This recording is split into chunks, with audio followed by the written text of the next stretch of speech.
How to fix Spotify Shuffle not working.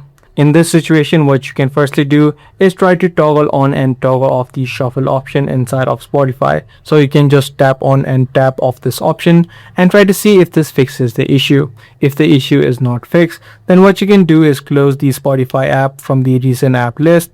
Head over to the app again, tap and hold it, and then head over to this eye icon. Once you're inside, head over to storage and then tap on clear cache. Along with that, what you can also do is tap on clear data.